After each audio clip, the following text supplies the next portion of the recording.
Welcome back to Grammar Grade 12. I'm really glad you're here. This is Unit 11, Lesson 75, and today we settle one of the most useful little rules in all of punctuation.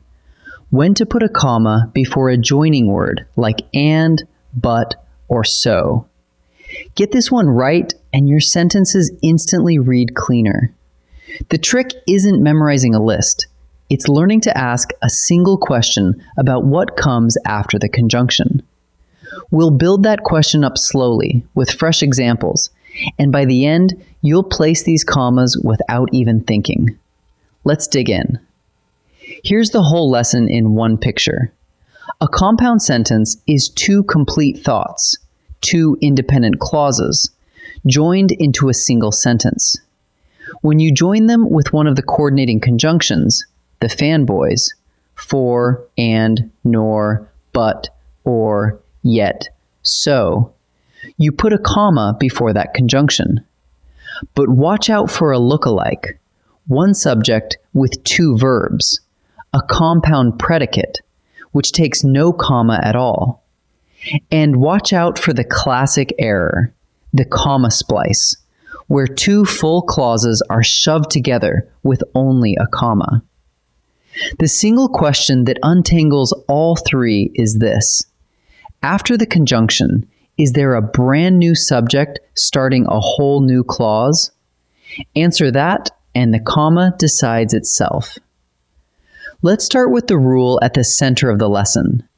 When two independent clauses, two groups of words that could each stand alone as a sentence, are joined by a coordinating conjunction, place a comma before that conjunction. Take the fanboys, for, and, nor, but, or, yet, so. Here's one.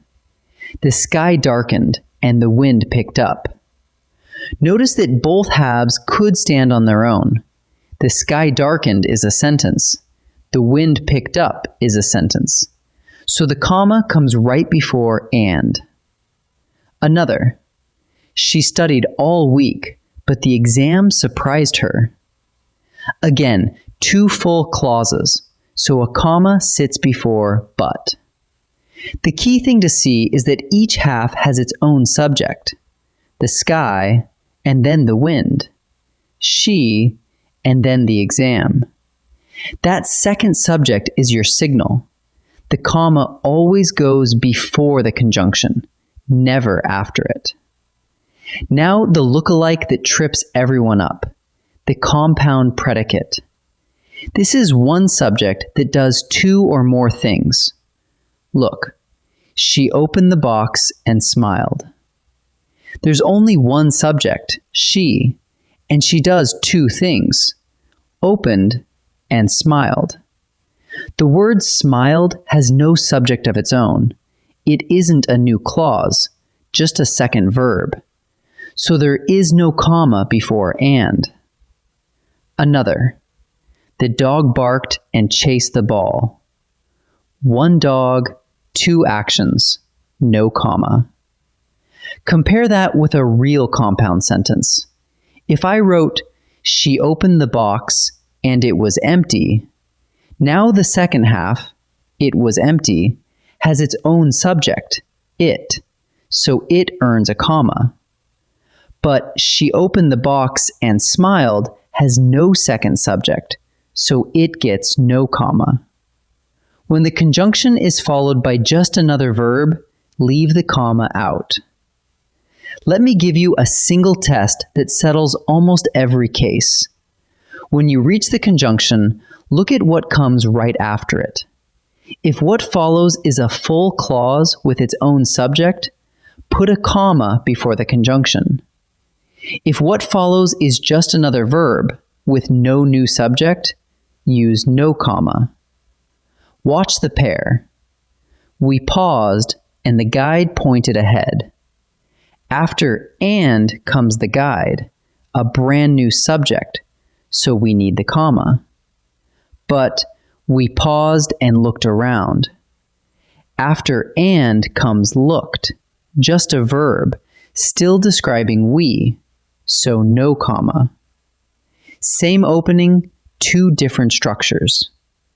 Train your eye to ask one thing at the conjunction. Is a new subject starting here? New subject, comma. No new subject, no comma. Now the error to avoid, the comma splice. A comma splice happens when you join two independent clauses with only a comma and no conjunction. Look, the rain fell all night, comma, the streets flooded. Both halves are complete sentences, and a lonely comma is far too weak to hold them together. That's the splice. There are three clean ways to fix it. Fix 1. Add a coordinating conjunction after the comma. The rain fell all night, and the streets flooded. Fix 2. Replace the comma with a semicolon. The rain fell all night, the streets flooded. Fix 3. Simply make two separate sentences. The rain fell all night, the streets flooded. Any of the three works. What never works is a bare comma standing alone between two full clauses. One gentle exception before we practice. When the two clauses are very short and closely related, you may leave the comma out. He cooked and she cleaned. Short, balanced, perfectly clear, without a comma. I called, but no one answered. Again, brief and easy to read. This is a choice, not a loophole. If dropping the comma would ever blur the meaning, put it back in. And notice these are still true compound sentences. Each half has its own subject, so adding the comma is never wrong. When in doubt, keep the comma. It is always safe. Let's turn everything into a quick check. 1. Are two independent clauses joined by a fanboy's conjunction? Then put a comma before the conjunction. 2. Is it really one subject with two verbs, a compound predicate? Then use no comma. 3. Are two full clauses stuck together with a comma and nothing else? That's a comma splice. Fix it with a conjunction, a semicolon, or two sentences. And 4. Are the clauses very short and closely tied? Then the comma is optional, though keeping it is always safe. Run those 4 questions and the comma will always land in the right place. Let's practice. In this first set, I'll read a sentence and ask one thing. Does it need a comma or not? Think about whether a new subject starts a new clause, or whether you're just looking at a compound predicate. Pause the video and decide before I reveal each answer. The engine roared to life and the car sped away. Does this need a comma before and or not? Test it. After and comes the car sped away, a full clause with its own subject, the car. Two independent clauses joined by and take a comma before the conjunction. The engine roared to life, comma, and the car sped away. The waiter cleared the plates and refilled our glasses. Comma before and or none. Look after and. Refilled. Just another verb with no new subject. It's one waiter doing two things. A compound predicate, so no comma belongs there. The waiter cleared the plates and refilled our glasses. The lights flickered, comma, the room went dark. Is this correct or is something wrong? Both halves are complete sentences, and they're held together by nothing but a comma. That's a comma splice. To fix it, add a conjunction. The lights flickered and the room went dark. Or use a semicolon. Or make two sentences. Now the second set. Here I'll show you two versions of a sentence, or a comma splice to repair. Pick the one that punctuates the compound sentence correctly. Pause and choose before I answer. Here are two versions. We can take the train or we can drive versus we can take the train, comma, or we can drive. Which is correct? After or comes we can drive, a full clause with its own subject, we. Two independent clauses joined by or take a comma, so the second version, with the comma before or, is correct. Two versions again. Maria proofread the essay, comma, and submitted it early, versus Maria proofread the essay and submitted it early. Which is right? After and comes submitted. Just a second verb, no new subject.